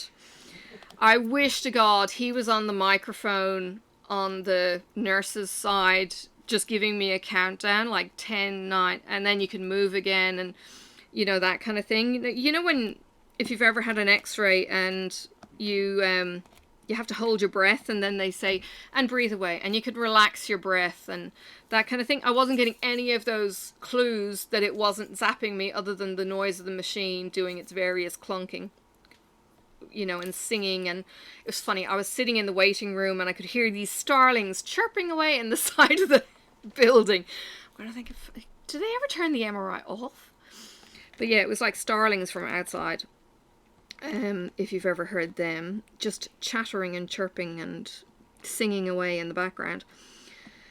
But, you know, and I'm kind of thinking, okay, 15 minutes, that's 3 songs, you know, 3 songs and a couple of ads, 3 songs, a couple of ads, just, like, get me out of here, please. Oh, it was, yeah. And then I was done, and I messaged Marcus and said, can you get me around the front, please? Because he had parked just off the side. Again, car park was quiet, and he had gone to get pet food, I think, or cat food, which I don't know how the hell, but one of the only store that I get the cat food from on this side of the river constantly sells out, and they never seem to have themselves organized to have this cat food in stock properly. So yeah, it's like, so yeah, he trekked over the river while I was in getting the MRI, but yeah, I could have done with him in my ear. That's the only thing I've got to say about that. He's convincing, yeah. Yeah, he got me through my labor pains when I'm kind of going, I'm going to crush this baby with the pain, because it was getting so intense when I was laboring with Sophie under the Pitocin. And then the doctor came in and he said, no, she's gonna get the lip out of the way and get her out. And he said, one push. And I think I nearly pushed her out, and he goes, stop, stop, stop, because the cord was around her neck twice. Hence her having panics during the contractions, which was then panicking me, and I'm kind of going, I can't do this anymore. I can't keep putting her through, you know, the D-cells. And it was funny, because when she D-celled, the thing went quiet, because it lost her heart rate or something. But the nurse was actually saying, no, when she's decelling, she's down to 70, as like she wasn't stopping or anything. But still, I'm kind of going, no, I'm not. I'm ready for a C-section. I so didn't want a C-section, but when the I don't know what he was a foreign doctor from kind of Middle Eastern kind of ilk. When he came back in, he said, no, you're good. We're going to get her out. It was like, oh, thank God. And Marcus said, you were so fast on that push, they nearly didn't catch her. Yeah, he reckons that they dropped her almost into the bucket to... No, it wasn't a bucket, it was just floor. Oh, no, there was a bucket under there. No. Okay, Marcus said there was... Right. Anyway, yeah, I think they might have underestimated this experienced mother trying to get a baby out in a hurry. Yeah, anyway. That's a story for another time. Anyway, I think. Mark is calming down. But yes, Mark is calming me down, because we were arm wrestling. We had an arm wrestle stance where, well, I can't do it with this hand, but it was thumb around thumb and locked like that. And if I could bear down on him, I was kind of getting through it and trying to concentrate. And when I lost it, he's bringing me back, and yeah, he was brilliant. It was 15? Oh, it wasn't 15 hours of that. It was like 4 hours of that. But yeah, it was like 15 hours into labour with the Pitocin pains. But before then, I was able to move around and stuff. But it was 4 hours for an arm wrestle, yeah. And there you go. Every time he starts slacking off, it's no, concentrate. Yeah, yeah. He tried to use some of that psychology on me during the week. It didn't work. He was trying to help me with my back pain, kind of going, you've got this, you can do this. And I said, no, you wanted to arm wrestle me, and that wasn't a good place to do it. It wasn't because of the pain it caused, it was because of my head and me kind of going, no, this is just humiliating, you're going to beat me. And he's going, no, I'm not going to beat you. And it was basically like the Mexican standoff. He's got a particular position that he does in an arm wrestle that he's kind of going, all I have to do is wear them down with time kind of thing, and then he beats them. He talks about it being a muscle technique and blah blah, and it's all in your head, and pain is all in your head and that kind of thing. And it was trying to get me to just get through this back pain. Oh, hang on. The first time we arm wrestled you, did you manage to beat me? No!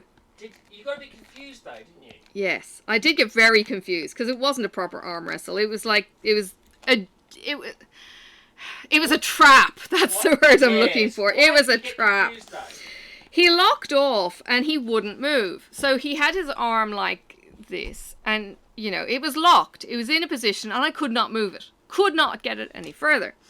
He explained all this after the fact, but it got to the point where I'm kind of using 2 hands to pull. I stood up, and the 2 girls got involved and still couldn't budge the bastard. And it got to the point where I'm leaning on his arm for, you know, milliseconds, and I'm thinking, his freaking, not his forearm, his humerus is twisting. I thought I was going to snap his arm. So we stopped. And then he only ever wants to arm wrestle me when he's had too much to drink. But I hadn't been drinking because he's got me on my diet now. Me? Yeah. Oh. Because the doctor says, in fact, no, I'm not giving out about that. Right. No, he's got me on the diet now, so I'm not drinking as much. All I get is 1 glass of wine instead of, you know, the half bottle. Don't judge me. So yeah, I'm on 1 glass of wine, so there was no way I was having any, you know, extra alcohol on board. I've just found 2 more drills I haven't got to. What is she doing? I think she might be snorting dust. Ew. And coughing on it. That one and that one. So yeah, yeah. Don't arm wrestle Marcus. Don't arm wrestle Marcus. No, don't arm wrestle Marcus. Just don't. Unless you want to be humiliated, or unless I want to see others humiliated, I'm not going to even pretend that that's a thing that you should try and do. He does threaten that he will do this with the future boyfriends of the girls. Oh my gosh. Just to, you know, put them in their place. It's a bit like kind of having the gun. He reckons it's a manly thing to do. I don't get this. My ex didn't arm wrestle either, I don't think. He thinks it's a manly thing to do, to challenge another male in an arm wrestle. Is that a thing? Ask your husband.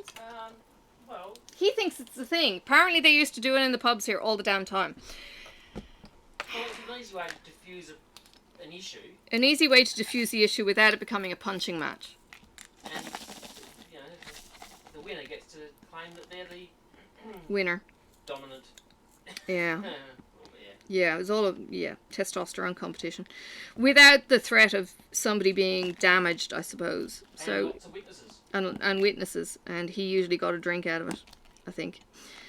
Anyway, he couldn't hold his drink afterwards. That was the only problem, because his arm was shagged. No. Yes, you said your arm... No, that was the headstand thing. Oh, I thought... Okay. That was the stage 3 of the headstand. Oh. He does a funny headstand. Oh, did a funny headstand too. He tried it, demonstrated it for me in the hall. Yeah, it's all kinds of weird. It's not going into a headstand in a traditional format. If you imagine going from standing up and then turning upside down on the same spot. Yes. That's kind of how it works. Yeah. Fold yourself up and then stand. Yeah, he folded himself up. I don't know how the hell he figured out he could do this in the first place. It's weird. That's all I can say. It's kind of like a yoga movement gone wrong. He kind of puts himself into a pretzel. The arms are inside the legs, and he's got to get it to the point where the legs have to go around the arms, and the head is on the ground as well. So you've got 3 points. And the legs are in the wrong place, so you've got to get them back to get them up. It's very, very weird. Anyway, I watched this in the hall and thought, what the hell? As he's, you know, hitting the walls because it's too narrow, it's not the right place. But, yes, he says he used to do this when he was young and fit. And got banned from pubs in 3 states. Got banned from pubs in 3 states. He actually did it on the bar in one pub at one point. Underneath glasses? Underneath the glasses, and didn't hit the glasses. I think that's why he got the beer, because the barman was impressed. Anyway. Yes. Again, that was another one of those things where you bet them. Yeah, and you bet them, yes. And it was again, do it, if they can't do it, you win. But then I think you have to prove that you can do it at the same point. Anyway.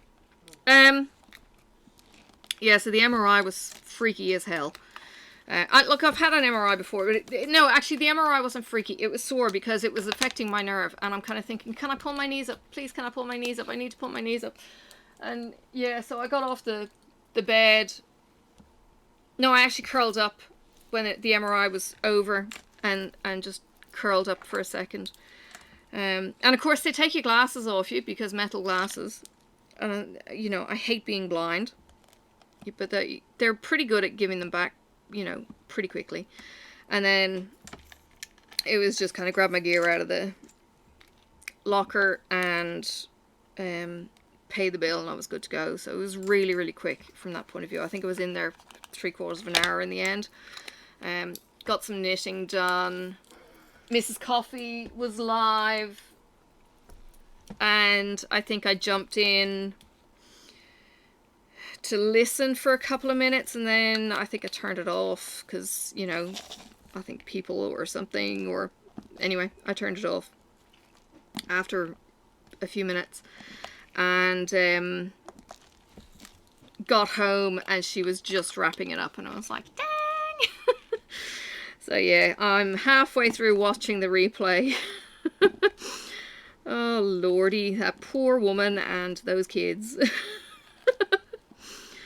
Oh, seriously, girl. Look, I think every parent is with you at some point in the same position. Yes, I think your kids are awesome. Seriously? I've got 2 left? Wow. Okay. And we're nearly done. Sunday morning here, I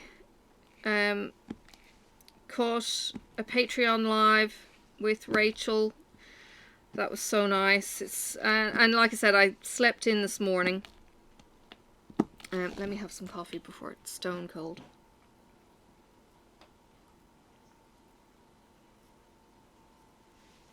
It's stone cold. I'm used to cold coffee.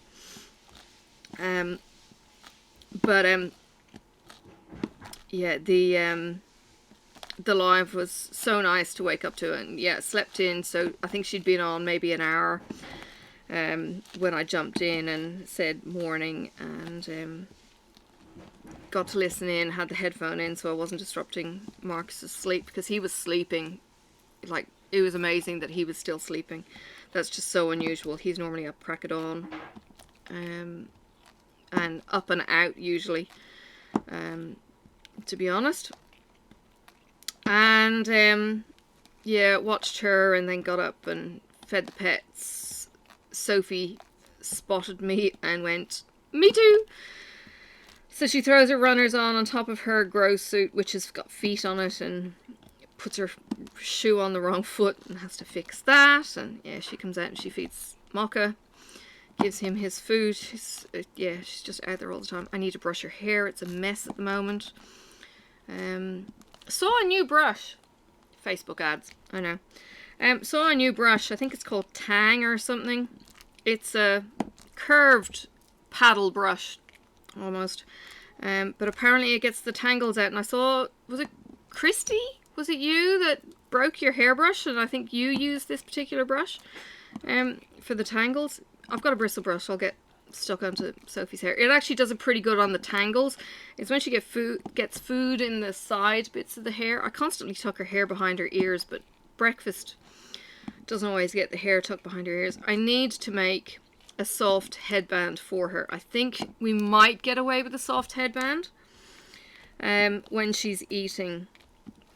I've got buffs that I could use, but I think they'd be too large on her little head, and she might revolt against something like that. And I'm not cutting a buff for her, but I could manage to make a soft headband or something for her, just to keep her hair out of her face, because she hates it tied up. She hates clips. She drives me bonkers that she won't wear her hair back for food. I don't mind it the rest of the time, but for food she needs her hair back out of her face. Yeah, so I need to fix her hair, and then she'll be all white and fluffy and pretty. She's got gorgeous hair. Down to the last one. And then I think there's 4 blocks of this left. I'm out of drills. What the heck was that? 3853. There it is. Oh, thank goodness. Scissors. Put the scissors in the wrong jar. Well, that's not a bad thing though. Could maybe live up there. Oh, look at that. I've got a large one and I've got two small ones. I'm going to leave the large sealed. And just make do with the smalls, and I might have a large bag left over. Yeah, I might keep the scissors up there. Hi, Sophie.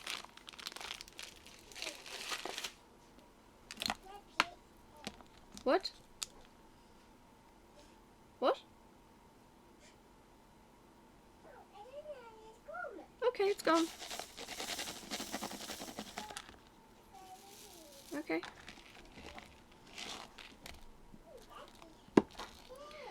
Do you want to take the plate to Daddy? Okay, you take the plate to Daddy. No, she needs to get dressed. Oops. There's a 4. Sorry? Oh, you're playing with your blocks.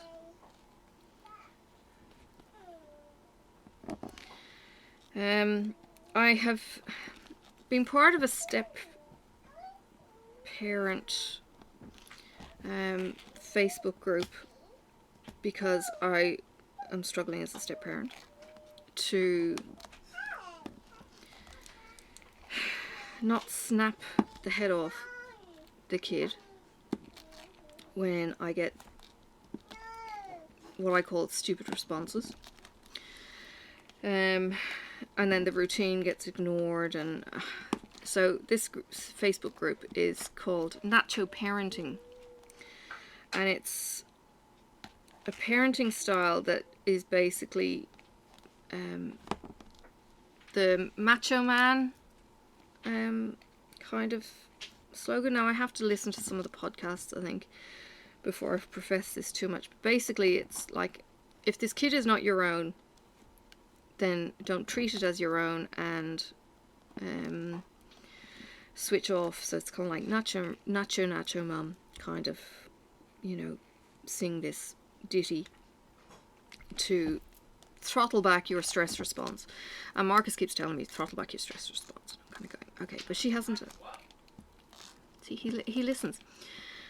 I'm talking about you telling me not to get so stressed.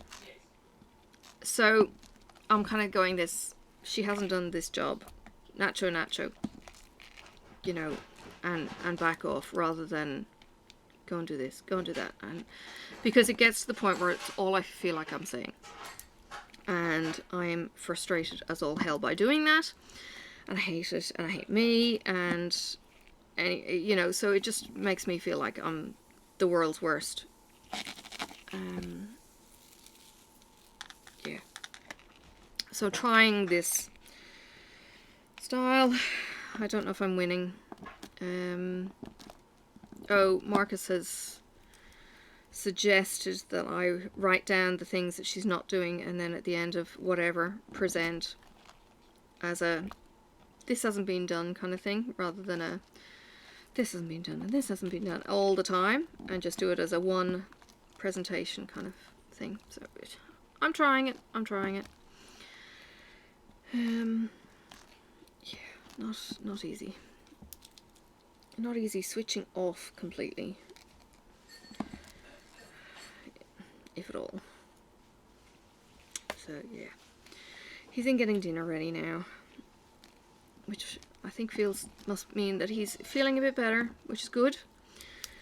Because I did kind of wonder, oh, is he going to stay in bed? And that means I've got to have to do the roast, which is okay, but it was like, he's preparing dinner now. It's 12ish. Because he cooks other things first and that kind of thing. And I'm kind of going, okay, if I'm on dinner, then nothing gets started till like 4 o'clock in the afternoon. If he's doing dinner, he starts really early. And kind of cooks all day, almost. I think he takes the carrots and parsnips too far. But that's alright. That's his style versus my style.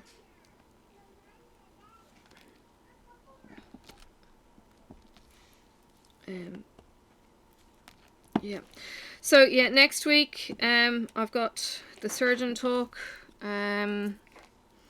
Next week, oh god, I give out the premiere times.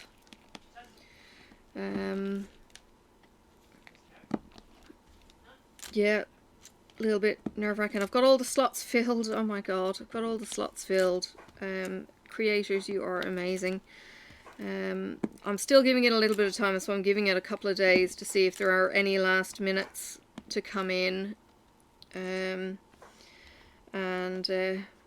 Yeah, then we kick off and people get their time slots and they can start scheduling. So you may see premiere schedules going up. You can set reminders now if you like, if it's within your time slot. But there will be playlists and there will be more promotion of it as we get closer to the day and that kind of thing. So it's all good. We will get there. Oh yeah, I think this is also where my head was at. Sorry, runny nose. The surgeon kind of saying, yeah, and you'll be looking at an operation. And I'm kind of going, I've got to organise a DP-a-thon. How the hell am I going to organise a DP-a-thon if I've got surgery? Oh my god, I've got to get a WiPnChat up. Panic. I'm kind of thinking, just calm down. Even if it's hospital for 2 days, I usually have enough videos in advance that I've got my week worked out.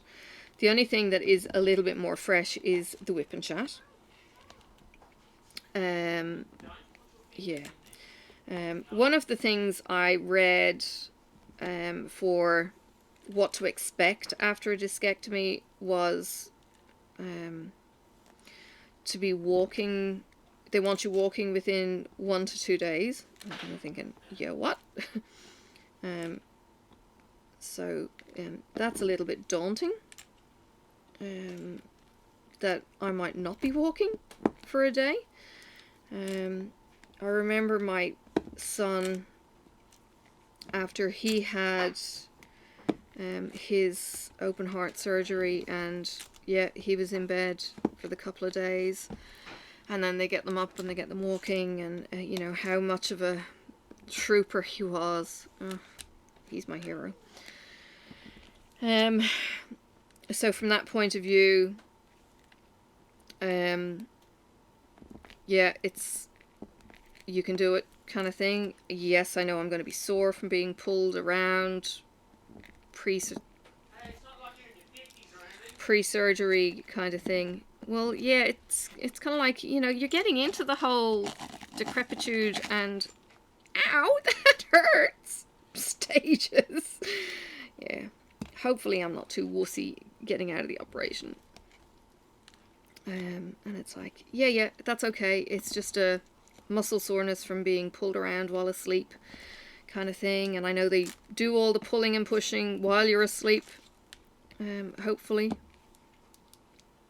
Yeah. Anyway, I will probably keep the TMI kind of info. Well, I don't know how graphic I'll be getting. I will try and keep it so that you're warned at least.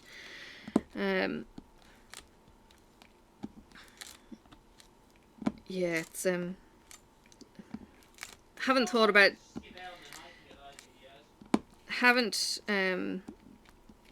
really thought about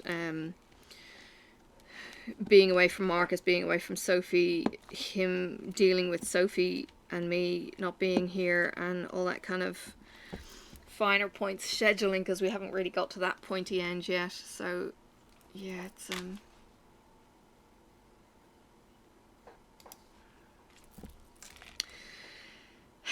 yeah, don't go there. I'd get stressed before I need to get stressed, because like I said, if I don't have the money, it won't be happening as quick as he might want. So again, we've got to see what cookies he's got up his sleeve for Christmas.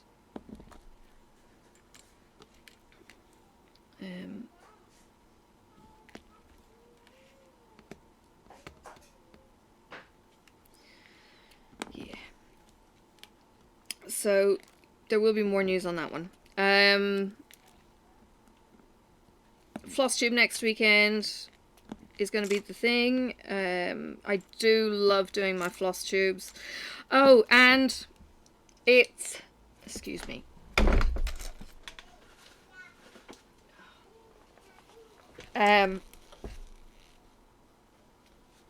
It's December in a couple of days. God, yeah, coffee. It's December in a couple of days. I have my sassy pouch. It's under my drills. Purple envelope. I'll show you to you when I can close my envelope case or my thingy, my case for the drills. My sassy pouch is here for the frogs, and that means vlogs.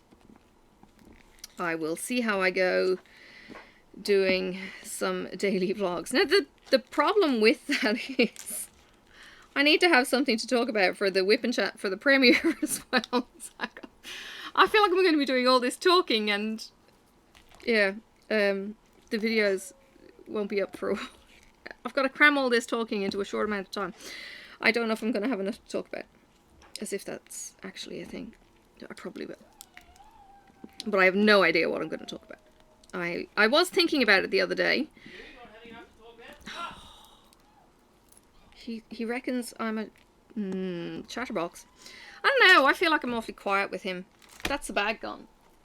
But, damn, maybe I'm going to have to go into that big bag after all. That'd suck. That'd really suck. Oh well.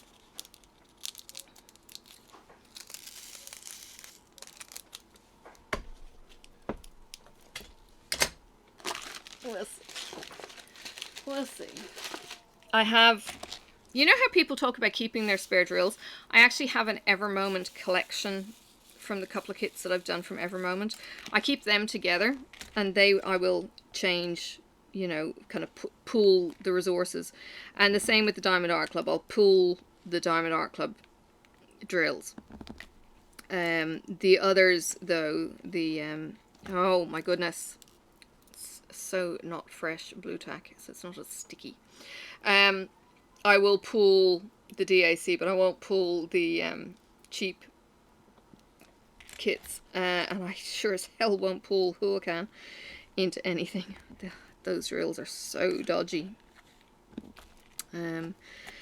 So yes, there is that. So yeah, it's like, do I actually have enough to talk about? That this was a fear. And look, I know I do. Once I get a topic, I'm fine. And yeah, it's like, well, what am I going to talk about? And because I've chosen to kick it off again with the premieres, I'm kind of doing the introduction. I will actually have stuff to talk about. So I will be talking about all the other creators that are going to be coming ahead of me, and all of that kind of thing. It's a terrible time slot from a point of view of you being able to see it live. I think it's like 6 a.m. Eastern Standard Time or something. So I know it might not get the views, whereas other videos will get the views. But it's, like I said, it's not about the views. I'm toying with the whole, if you're monetized, because so many of us are over 1,000 subscribers now, if you're monetized, that you do not monetize the premiere, but after that you can monetize it. Just from a point of view that this, I don't know, it's not about being greedy. Don't put lots of ads in, kind of. I don't know if, yeah, I don't know. It's not about getting money from your viewers, as much as people might want to super chat and sticker. I don't know. I haven't really nutted that out. And only 2 cracks, because they go in so well. It's Evermoment. So there you go, another square done. So yeah, 1, 2, 3, 4 to go. Now I've got Mrs. Coffee to listen to. I've got Jeremy this afternoon, if I listen to him, if he's live. I don't think he's hunting anymore. I think hunting season's finished.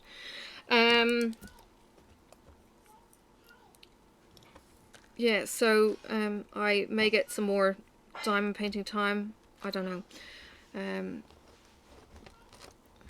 But yeah, I'd like to get my stitching done, so I really need to get off the couch and go do it. Turn that off.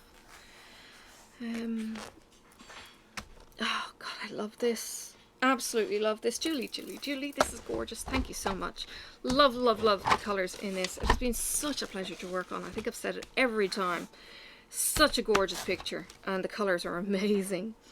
It's been really cool to do it in sections like this, and Hummingbird is the final. Can't wait. That will definitely be when it's recorded. It's actually a bigger block as well. So yeah, 1, 2, 3 to go. I might do one off camera, one of these off camera, maybe even 2 of them off camera or something. And then of course the Christmas premiere, I'm going to be doing the Christmas tree, the DAC. Oh my god. Okay, so stuff coming up. Winter with DAC. Start a brand new DAC painting on December 1st. Go to Rachel and Stephanie's group. Winter with DAC is the hashtag. Go along to the group and join in on that competition. It must be a brand new start for you to be in on the giveaway. DAC are sponsoring this. I will be joining in, but I will not be part of the giveaway because my painting was started last year. It's the glow-in-the-dark Christmas tree. I'm going to do that. Not part of the giveaway. I'm just joining in because I need to get my Christmas tree finished. Well, I've got the Christmas tree finished, but I need to do all the background. So it's all going to be the black and trees in the background of the Christmas tree. So I can't wait. That's my goal this year, is to get that baby finished. And we've got to get a better Christmas tree. The Christmas tree that we have is pretty shit, but we need to actually put money into a Christmas tree fund to buy a Christmas tree next year. I was thinking that this morning. I'm not going out and buying a new Christmas tree this year. It means we have to tidy up the children's play bits as well. So yes, that is the goal. I'll put my Christmas tree up every year. My DAC Christmas tree. Probably put it up over my head on the lounge, so I never get to see it. Yeah, but that's the goal for December, is to get my Christmas tree done as well. So this might get done off camera, except for the hummingbird. I'll do the hummingbird as a final whip and chat as well. Wrap up the mystery, and I need to post a photo of my progress into the group to let Julie know how I'm going. I think Julie is a subscriber, but just to let the group know how I'm going with my mystery diamond painting and how much I am still loving it. So they're on to mystery diamond painting 2.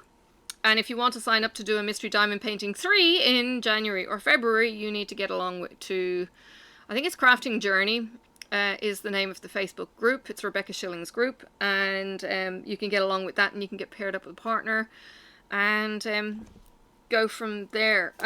It's been really, really good. It's been such a good experience, and yeah. I'll still rave about Zoe, how helpful she is about removing the thumbnail and not giving any hints, and all you get is the colours to know what the hell you're doing. So yeah, so I'll keep you posted with all things medical. You won't get the gory details or anything like that. We'll try not to give you the gory details. If you want the gory details, then I'll do it on a separate video that has lots of warnings. You crazy people. Now, YouTube offered me membership, to have the membership capability, and what I will be doing, I will do a separate video on this, on all the different ways that you can support me financially on my channel.